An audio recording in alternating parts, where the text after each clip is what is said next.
তাদের উপর বিদ্বেষ এবং শুধুমাত্র তাই নয়, প্রত্যেকটা ক্ষেত্রে মহিলাদেরকে টেনে হিচড়ে অসম্মান তারা করে এসেছে। এবং সেই দৃশ্যটা যখন আমরা আবার দেখতে পারলাম, সেই দৃশ্য আমরা দেখেছি আছে এবং বিভিন্ন তাদেরকে যেইভাবে তাদের গায়ে হাত দিয়ে তাদেরকে টেনে হিচড়ে এক জায়গা থেকে আরেকটা জায়গায় নিয়ে দেওয়া হচ্ছে। মূলত আমাদের কথাটা একটা, যে এইভাবে কিন্তু কাউকে নিয়ে দেওয়া সম্ভব নয়।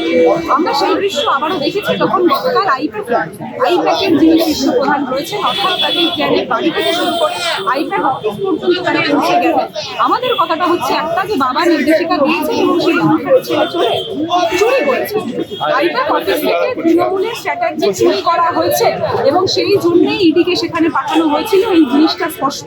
কিন্তু কি জানেন তো, তৃণমূল কংগ্রেসকে যতই দাবানোর চেষ্টা করবেন আপনারা, তখনই কিন্তু তৃণমূল কংগ্রেসের লাইন কালার সেই দৃশ্য আপনারা আজকে সাক্ষী হলেন। আমরা দেখলাম যে মমতা বন্দ্যোপাধ্যায়ের এক ডাক, এক হুঙ্কারে গোটা বাংলাবাসী কিন্তু এবং এই দৃশ্যটাই 2026-এর ইলেকশনের রেজাল্টটা কিন্তু বেশ স্পষ্ট করে দিচ্ছে যে তারা যতই করুক হামলা, জিতবে আবার বাংলা।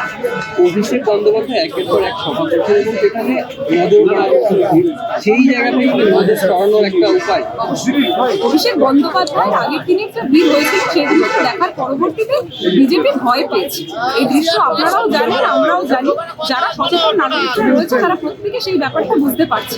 তাই মূলত আমাদের কথাটা হচ্ছে যে যতই ভয় দেখানোর চেষ্টা করুক না কেন, কখনো সিংহীকে ভয় দেখানো কি সম্ভব? আপনারা নিজেরা ভেবে দেখুন।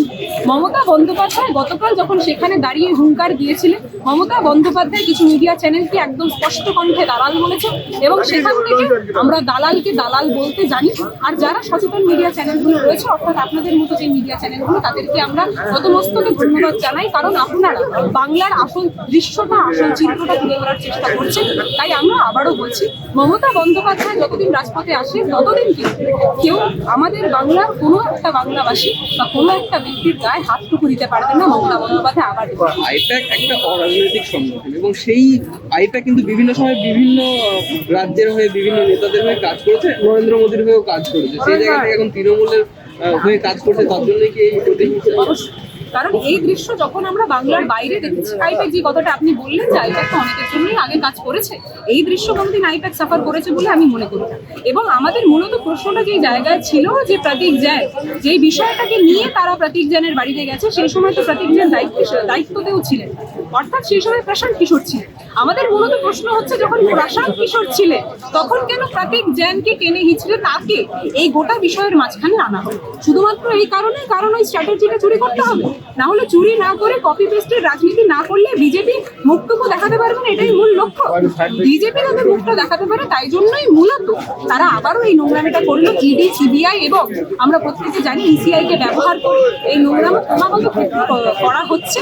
তারা এইভাবেই মনে করছে যে বাংলা তারা জিততে পারবেন, কিন্তু প্রত্যেকটা বাংলাভাষী, প্রত্যেকটা সচেতন নাগরিক আবারও দেখিয়ে দিল মমতা বন্দ্যোপাধ্যায়ের সাথে প্রত্যেকটা ব্যক্তি রয়েছে। তাই জন্য আজকে যে জনসমুদ্র সাক্ষী শুধুমাত্র তো আমি নয়, আপনারা প্রত্যেকে হয়েছেন। তো সেই জনসমুদ্র 2026-এর রেজাল্ট কিন্তু আবারও উঠে আসবে। বিজেপি এত কথা বললে বলুক, কিন্তু দিন শেষের রেজাল্টটা ওই সবুজের রসগোল্লাটাই আপনাদের সকলকে